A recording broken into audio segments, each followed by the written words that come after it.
Something to note here is that one member of LCDF actually landed up in the wall, grabbed a purple shield, and dropped down. But Red Dragon starts to get a little anxious. That thermite, though, on Kazakh is going to force them to back off.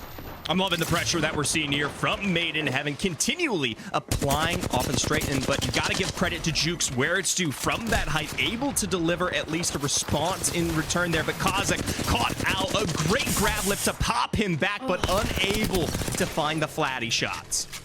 Meanwhile, we do see Forge win their contesting Cascades against Passion, the first team eliminated. Now Jukes last standing here for Red Dragon. We don't want to see this go down as another Maiden Heaven victory. Radiant transfer coming through to try and fend off this inevitable push. Kazakh, though, unfortunately still down, and Fitu finished. And with the res coming through, it's about to be a 3v1. Let me just tell you, if I'm the last member of Red Dragon, I am dipping and diving all the way out. I'm batting. They have DG. I'm Ellen. On the left.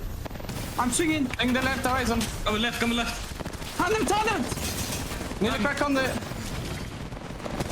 Conduit one! You win that! Nice! Nice, I'll give you no... Stay alive, please. We win this. Stay alive, baby.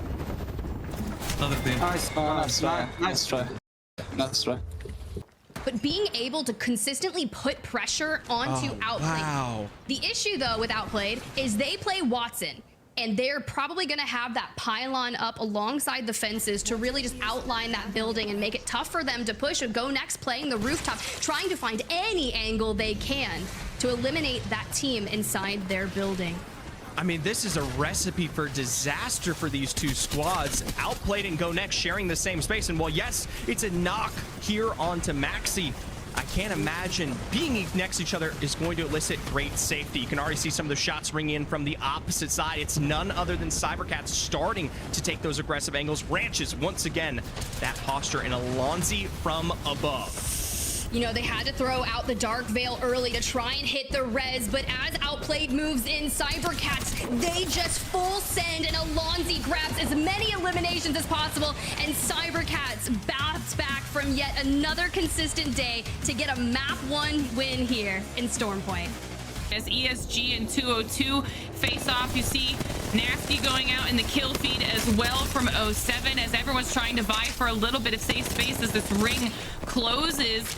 And just playing around the edge of this mountain here is not allowing for a lot of cover when it comes to 202, and ESG is just going to be able to push up and dump damage down onto their heads.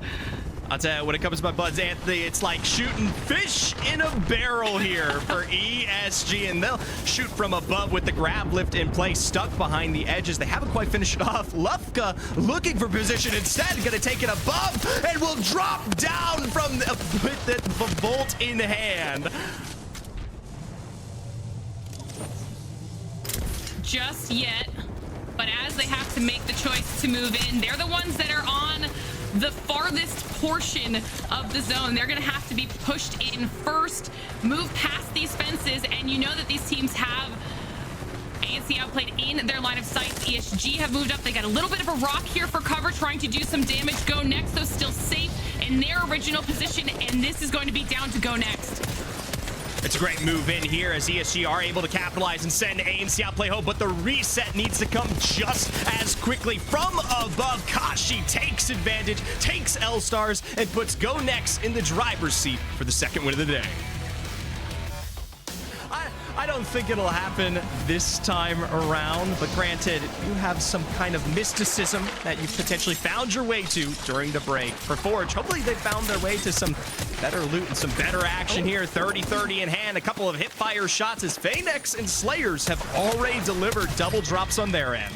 Well, there you go. Passion eliminated, and the Forge will emerge victorious from Cascades. Noises just kind of acquiring the squad, waiting for the drop. Rakafaka, though, with the reinforced door. Gonna play alongside of it. I love how the team 202 is kind of spread out, trying to hold the cross angles, and Bryn steadily but surely breaking in with the digi threat through the smoke. You're able to get a good bit of entry damage through, and we just barricade on in. Full English with already getting their first knock are turning the tides in this engagement.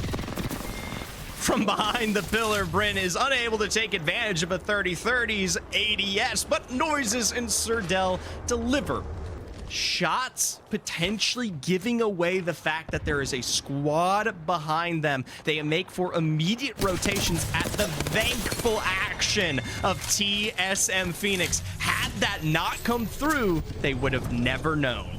E6 here. 9 squads remaining, finally taking it up to the ground above. Ooh, Aurora walk in for free, and Element 6 begin. With K-Swinny and a swing, and cybercats are gone into the top 8, and well-needed eliminations for K-Swinny. Cracked back up, jumps up, and immediately just starts sending it.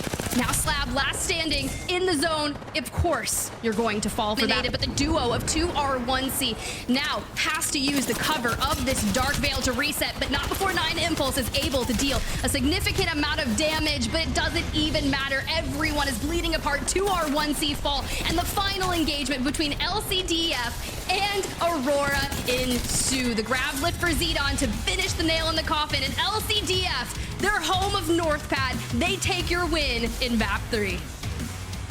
Yolu, at one point in time, was the youngest player in EMEA region last year. Years go crazy, a little bit older now and a little bit more competitive experience, and they're going to seek to disengage towards the building on the outskirts of Tree, and Miskim opens it up, grabs that early knock onto Yolu, giving them the player advantage and allow them a little bit more aggressive because they were able to get that first knock without taking a bit of damage. This will be a good opportunity here for 202 to clear this out, not only get that KP on the board, but get some nice momentum going to kick off the first match here on World's Edge. They go up to the roof and just melt, trying to clear everybody out here. And it looks like 202 is quite comfortable as they get the last kill. Mind goes down, and 202 own the tree. 07, who are now a 3-stack, they were able to get the revive onto Amphi and get him back into the match. Cybercats definitely a tough spot here, going up against UAIM, able to get a knock on Sonya, but then already trades that, and it's just a back and forth. 07 see the opportunity to push in third party. This hopefully clean up some easy KP. They start doing that. UAIM is out, Cybercats down to 2, and Nags is going in for that final push, cleaning up Cybercats, and 07 now own this area of the zone. We're seeing lots of shield cracks coming through. Players are starting to go down. LCDF looking a little bit low. 07 still managing to hold on to this roof, but if I'm not mistaken, E6 is above them, trying to push them off for control. Some beautiful shots with the Volt coming out of Nasty, trying to do what he can to force E6 away and off of their position right now. E6 does go down, and 07 survived by the skin of their teeth. This was their pop-off moment. They have the high ground. Now we need to really focus on this, because how will they approach it? We grab lift up from Nasty, drops down, immediately goes down. Amphi to follow. Nags left standing into the top 3, but it's Aurora who's really cooking, and Made in Heaven, though, able to take out 07 and clean up the remnants of Aurora. Where did Made in Heaven come from? That was the sneakiest, most patient play. We'll see how these teams fare.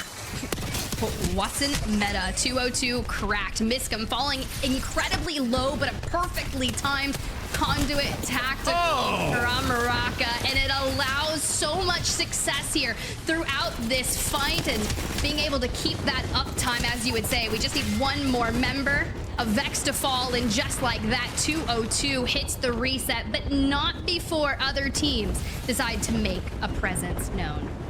ESG here, even though they are pushed out from height, they are going to be able to hold on to it till the very end of this play. So it's going to come down to how aggressive Aurora gets with a grab lift in play, with a full send to height, and Hardeki down, though. They've seemed to make their choice. Oirin, last standing, drops down, but the 3-man stack comes through. And now Forge meet the mark. They come to the top, and they just try to whittle away. I'd love to jump into Illicit, and we can hear the comms for the end of game.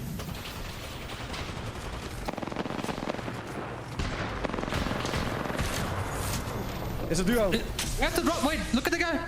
Under us. The conduit. Drop on him. Okay, dropping now. Conduit, focus, conduit. Conduit dead.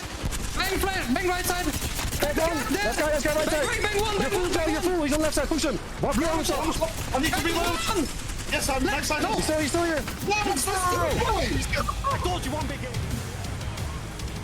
We see a Valcolt coming out from TSM Phoenix, so keep eyes on where they're about to land. Nasky just open season with the bow check straight towards 40% worse, and they're gone. The full English get themselves topped up one last time before they've got to rev those engines and take off down the track here. But with no answer to climb height, just a grab, lip, and play, I can't imagine UA won't take advantage of that explicit moment. And all of their attention goes straight towards the reigning member of 07, allowing Passion UA an angle onto full English. All of the nades that they've been stacking throughout the game have been rained down upon. You have to get rid of the pylon, and they do that. Max Strafe opens the door, goes down immediately. Sonya and Artie now to double down and try to clean up what Max started. And a dance between the two knockdowns will be final, and Passion UA, your winners of Map 6. Coming through under a new name, but with just as much success when they